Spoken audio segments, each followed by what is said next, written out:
신앙생활 잘하는 건 뭡니까? 말씀대로 사는 게 신앙생활 잘하는 거예요. 주님이 하라 그러면 하고 하지 말라 그러면 안 하는 거예요. 가라 그러면 가고 스탑하라 그러면 스탑하는 거예요. 그게 신앙생활이에요. 그러니까 신앙생활 하는 사람에게 있어서 가장 중요한 건 기록된 말씀이에요. 이 말씀에서 하라 그러면 하고 하지 말라 그러면 안 하면 되는 거예요. 거기에 우리의 감정을 싣기 시작하면 안 되는 것인데도 꼭 하고 싶을 때가 있어요. 해야 되는 건데도 싫을 때가 있어요. 우리의 감정이 거기 들어가서 그러는 거예요. 자기 부인이라고 하는 건 뭐냐면 그 감정, 내가 하고 싶거나 하기 싫거나 내가 인정받거나 아니면 사람들에게 버림받거나 그러한 내 인간적인 그 감정과 생각을 버리는 게 자기 부인이에요. 그래야 주님을 의식하게 되는 겁니다. 고린도 후서는 하나님의 뜻대로 선택된 바울과 그 형제 디모데로 온 편지라고 이렇게 바울이 기록하고 있습니다. 바울에게 있어서 하나님의 뜻은 전부였어요. 바울은 다메섹 도상에서 예수님 안 만났으면 누구보다도 잘 살 수 있었고 누구보다도 편안할 수 있었고 누구보다도 호화로운 인생을 살 수 있는 그러한 모든 것을 다 갖춘 아주 인재 중에 인재였어요. 그런데 그가 다메섹 도상에서 예수님을 만난 이후에 그의 전 인생이 완전히 변해버렸어요. 과거에 그가 귀중하게 생각했던 거, 과거에 그가 정말로 중요하게 생각했던 거, 그것들을 전부 뒤로 하고 주님의 뜻을 따라가기 시작했던 것입니다. 대부분의 기독교인들은 이렇게 간증을 하죠. 내가 이렇게 기도했더니 하나님께서 이렇게 응답해 주셨습니다. 그래서 마치 나의 기도가 곧 하나님의 뜻으로 그렇게 이야기는 하진 않지만 그렇게 비추어질 때가 많죠. 그러나 하나님의 뜻은 인간의 소원이 아닙니다. 하나님의 뜻은 인간의 의지에 의해서 결정되는 것도 아닙니다. 하나님의 뜻을 성경적인 관점에서 저에게 정의해보라 라고 말하면 제가 이렇게 말할 수 있어요. 하나님의 뜻이란 하나님이 하나님의 절대적인 주권 가운데 역사와 인생을 주관해 가시면서 이루시는 하나님의 섭리입니다 라고 이렇게 정의할 수가 있어요. 쉽게 얘기하면 하나님의 뜻은 하나님이 아시고 하나님의 뜻은 하나님이 직접 이루어 가셔요. 어떤 사람들은 이 하나님의 뜻이 말씀을 읽으면서 내가 어떠한 교훈을 얻었나, 어떠한 좋은 느낌을 받았나, 혹은 내가 이 말씀을 읽고 어떻게 내 현실 속에서 적용시킬 수 있을까? 그래서 큐티도 하고 제자훈련도 하는 거 아닙니까? 다 좋아요. 그런데 인간의 이해, 인간의 감정, 또 인간들이 실제적인 삶 속에서 그것을 적용하든 못하든 그것과 상관없이 하나님의 말씀은 반드시 이루어집니다, 여러분.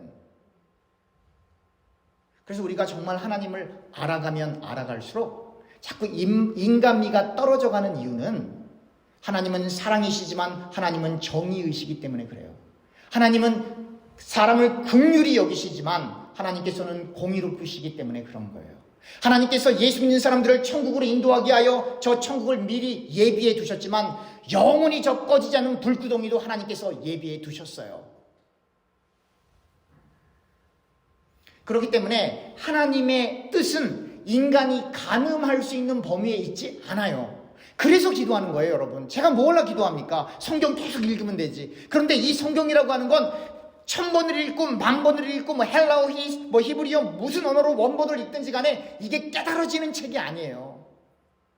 아무리 노력을 해도 아무리 시간을 들여도 이것은 하나님께서 눈을 열어주실 때만 보여지는 거예요. 그래서 기도하는 거예요. 하나님 뜻 때문에. 바울이 이렇게 편지를 보내는데 편지를 이렇게 받는 사람들은 고린도 지역에 있는 교회, 다시 말하면 고린도라고 하는 그 지역에 교회가 하나 있는데 그 교회에 속한 사람들이었어요. 그리고 아가야 지역에 살고 있는 성도들이었어요. 근데 아가야는 그리스도 반도 남부 지역에 위치한 곳이에요. 현재의 그리스예요. 여러분 세계 지도를 보시면 그리스라고 되어 있는 곳이 있어요. 거기가 아가야예요. 그 가운데 예수를 믿고 있는 사람들에게 바울이 편지를 쓰는 거거든요. 그런데 중요한 게 있어요. 바울이 뭐라고 표현하냐면 성도라고 하는 표현을 써요. 성도가 되었다는 것은 하나님의 은혜로 말미암아 예수님을 그리스도로 믿을 수 있는 믿음이 생겨났다는 거예요. 내가 믿은 거 아닙니다, 여러분. 내가 믿었다고 생각하는 그 순간 가짜예요. 왜냐하면 인간은 예수님을 그리스도로 고백할 수 있는 능력이 없어요. 아주 기본적인 장로교 교리, 전적 타락. 인간은 예수님을 보고도, 예수님의 기적을 보고도, 예수님을 체험하고도, 하나님을 만나고도 하나님의 은혜가 아니면 예수님을 그리스도로 고백할 수가 없어요. 그래서 누가 됐든지 간에 정말 주님이시군요, 정말 창조주 주님이시군요, 예수님을 그렇게 알아보는 사람은 본인이 알아요. 이 믿음은 나한테 온 게 아니구나, 내게 아니구나, 하나님이 나에게 주신 것이구나. 그래서 예수 믿는 사람이면 10사람이면 10명, 100사람이면 100사람 다 겸손해요, 여러분. 왜냐면 내가 믿은 게 아니기 때문에. 그래서 진짜 예수를 믿으면 온화하고, 성격상 그게 잘 안 되지만 부드러워지고, 그리고 상대를 배려하는 방향으로 갈 수밖에 없는 거예요. 그런데 이렇게 하나님께서 은혜를 주셔서 예수를 믿어도 신자에게는 늘 하나님이 주시는 은혜와 평강이 필요해요. 왜 그렇죠? 이미 하나님께서 은혜를 주셨는데 그럼에도 불구하고 예수를 믿고 난 다음에도 그 은혜와 평강이 늘 필요한 이유는 예수 믿는 길이 만만치 않기 때문에 그렇습니다. 종교생활하는 사람들은 너무 쉽죠. 일주일 동안 자기 마음대로 실컷 자기 하고 싶은 거 다 하다가 주일날 교회 와서 헌금도 좀 넉넉히 하고 좀 봉사도 좀 하고 예배드리면 하나님께서 나를 사랑하신다고 생각하니까 6일 동안은 정말 자기 마음대로 세상에 들어가서 살다가 하루만 오면 되니까 얼마나 쉬워요. 이런 면죄부가 따로 어디 있어요. 근데 그런 가짜들 말고 진짜 예수 믿는 사람은 알아요. 예수 믿는 것도 어렵지만 이 신앙을 지킨다고 하는 것이 얼마나 어렵다라고 하는 걸 알아요. 그래서 눈물로 기도하는 거예요. 여러분, 그분들이 기도하는 그 기도, 그 회개 소리를 한번 들어보세요. 우리가 볼 땐 그건 죄도 아닌데 그분들은 그걸 놓고 회개하는 거예요. 잘못했다고 대성통곡하는 거예요. 우리가 볼 때는 그게 어때서? 근데 그 사람들 입장에서는, 성도 입장에서는 그게 죄예요. 예를 들면, 하나님, 제가 기도 쉬는 죄를 범했습니다. 하나님, 내가 너무 바빠서 오늘 성경을 못 읽었네요. 그걸 회개하면서 금식하는 거예요, 여러분. 그 사람이 성도입니다.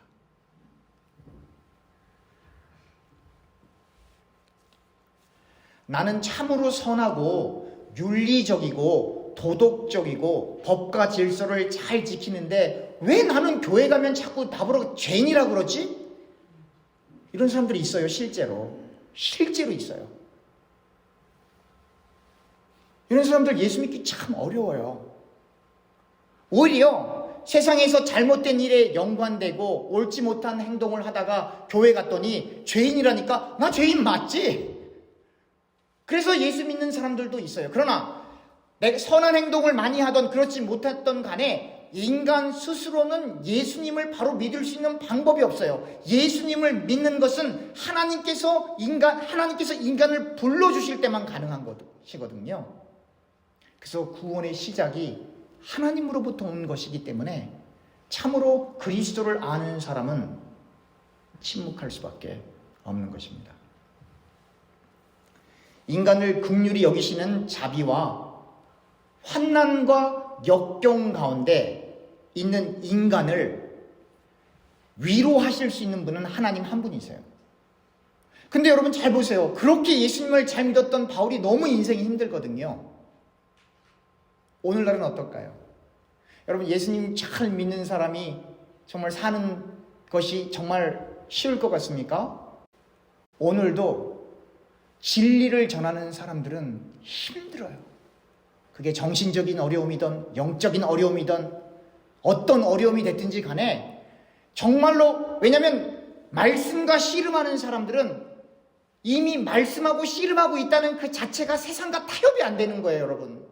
세상하고 타협을 하게 되면 말씀과 씨름하지 않습니다. 성도들이 듣기 좋은 얘기 해주면 되거든요. 성도들에게 감동을 주면 되는 거거든요. 그러면 자기에게 더 돌아오는 게 더 많으니까. 그러나 말씀을 갖고 씨름을 하고 있다고 하는 건 세상에 타협할 수가 없다라고 하는 거예요. 법대로 하겠다는 거예요. 어떤 법? 하나님의 법.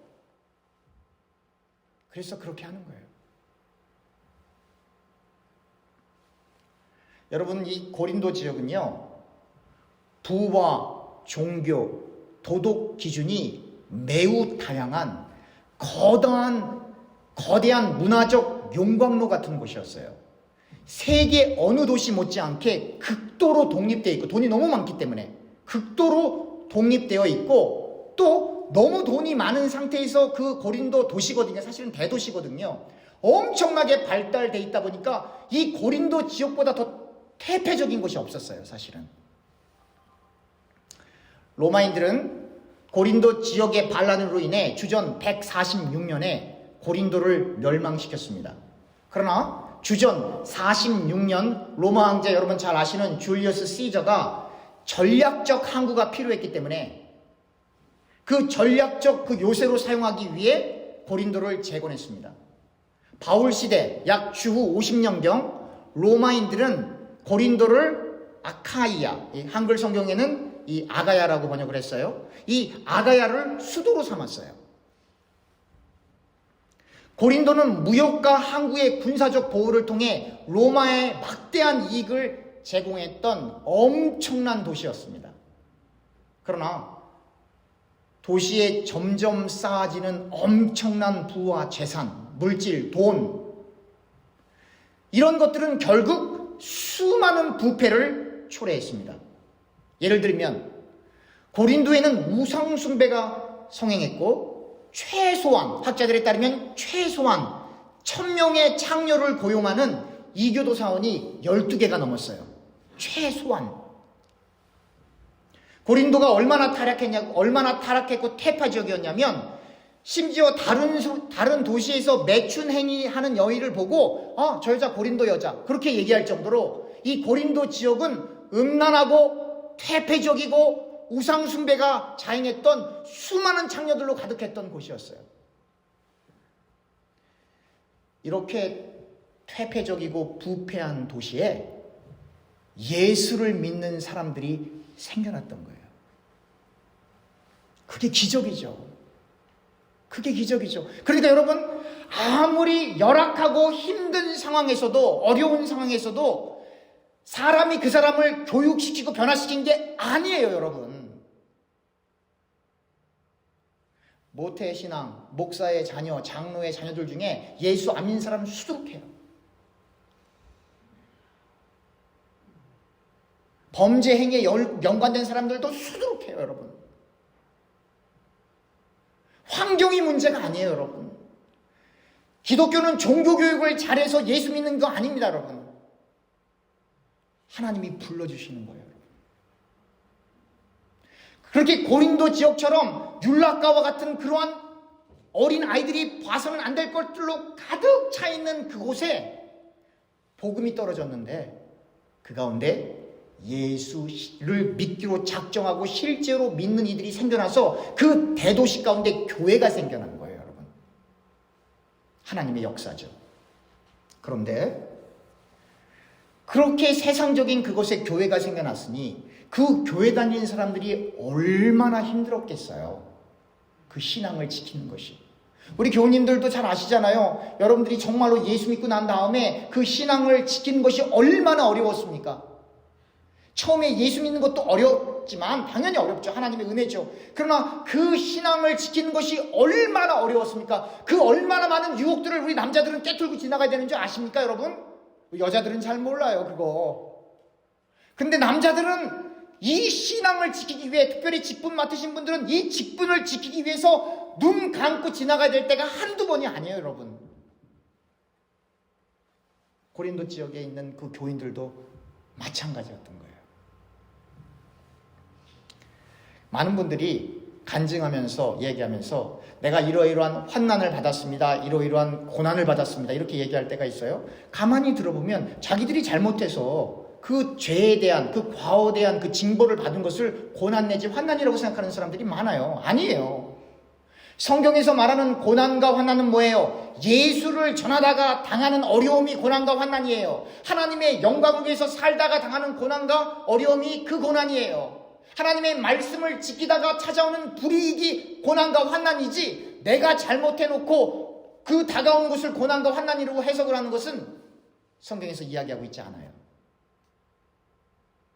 우리 중에 누가 몇 명이나 참으로 고난과 환난을 당하고 계십니까? 우리의 인생길에 어려움이 없다는 거 아니에요. 어려움은 예수를 믿던 안 믿던 다 있어요. 그러나 바울이 얘기하는 거예요.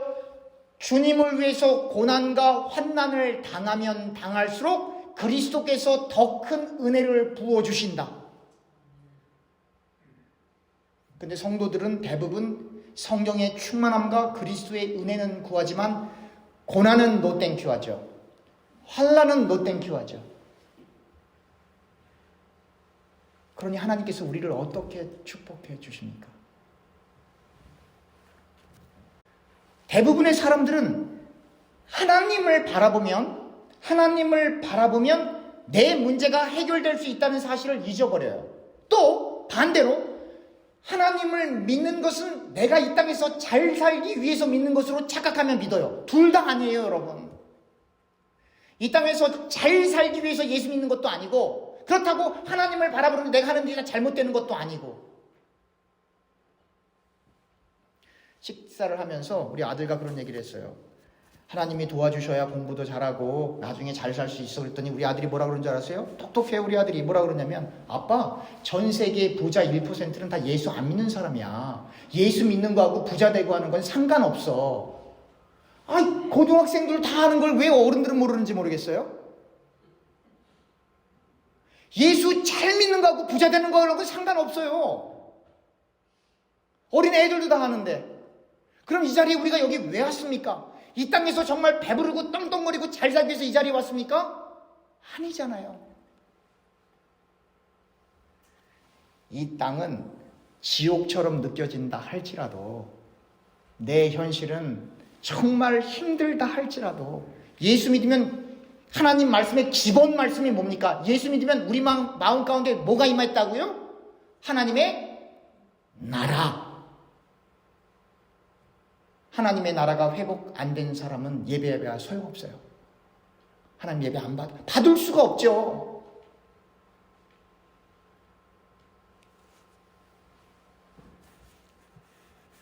바울은 이렇게 표현을 합니다. 물론 고린도 지역에 있는 그 교인들과 우리가, 또 바울이 받는 그 환난과 고난은 다 달라요. 근데 바울은 아시아 지역에 가면서 전도하면서 얼마나 어려운 일을 많이 당했냐면, 사형 선고를 받은 것처럼 그렇게 어려웠었대요. 너무나 소망이 다 끊어졌어. 이런 거예요. 병원에 갔는데, 아이고 선생님 너무 늦으셨네요. 길어야 3개월 못 살아요. 그런 사형 선고를 받는 것으로 생각하시면 쉬워요. 물론 그렇게 의학적인 건 아니지만 그만큼 바울은요, 그 고린도까지 갈 때도 다 도망간 거예요. 깡패들을 피해서. 여러분, 사실은 나중에 우리 사도행전 같이 공부할 때 제가 바울의 그 1차 여행, 2차 여행, 3차 그런 걸 다 설명해 드리겠지만, 바울이 왜 고린도까지 왔냐면 깡패들을 피해서 거기까지 도망온 거예요. 왜냐면 바울을 다 잡아 죽이려고 하니까. 그러니까 바울이 밥을 먹다가도 이상한 소리가 들면 손이 떨리고 눈이 동공이 풀리고 정신을 차릴 수가 없는 거예요. 바울이 너무너무 무서워서. 고린도 지역에 왔을 때도 너무나 의기소침하고 무섭고 떨려갖고는 말도 제대로 못해요. 우리가 생각할 때는 바울이 예수 믿으세요, 그래야 천국 갑니다, 그랬을 것 같죠? 아니에요. 바울 무서워서 예수 믿어요. 이렇게도 이해하기 힘들 정도로 어려웠다고요. 바울이 너무너무 무서워서. 성경에는 바울이 어떻게 죽었는지 안 나오지만 대부분 다 알죠? 역사학자들이 다 순교당했을 거라고. 그런데 그 당시 로마인이 아닌 사람들은 죽일 때 다 십자가 처형이에요. 예수님만 십자가 처형당한 거 아니에요. 로마인이 아닌 사람들은 다 죽일 때 다 십자가 처형이라고. 국가에서 죽일 때. 그럼 로마인들은 어떻게 죽였냐? 로마 시민권을 가지고 있는 사람들은 최소한의 고통을 줄이기 위해서 목을 베었다고요. 그래서 목 베이는 게 그게 좋은 죽음이었어요. 그 당시에는 로마 시민권자들에게만 주어지는.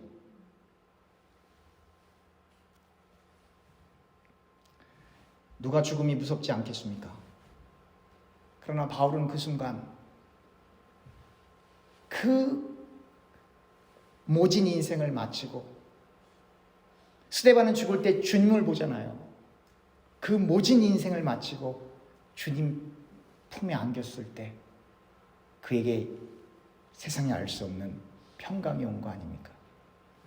말씀을 맺겠습니다. 여러분, 왜 예수 믿습니까? 여러분, 왜 교회 오세요? 매주일. 여러분들 마음속에 예수의 평강과 하나님의 나라가 임했습니까? 여러분, 돈 없으면 안 먹으면 돼요.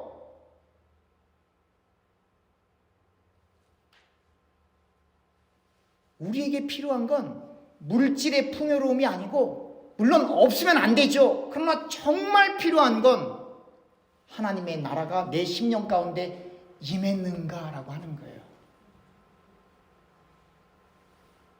그것이 임하지 않았다라고 한다면, 그 느낌이 전혀 없다라고 한다면 당연히 감격이 없죠. 당연히 말씀을 사모할 수가 없죠. 당연히 예배도 사모할 수가 없는 거예요. 기도 못합니다. 하나님 나라가 그 심령 가운데 임하지 않은 사람 기도 못해요. 5분 이상 할 수가 없어요. 그 나라를 회복시켜달라고 기도하세요. 하나님이 천국은 침노하는 자들의 것이래요. 하나님이 오늘 같이 교동문 읽었잖아요. 가까이 계시니 부르짖으면 만나주세요. 그 주님을 만나 하나님 나라를 회복하세요. 그게 우리가 살 길입니다. 기도하겠습니다.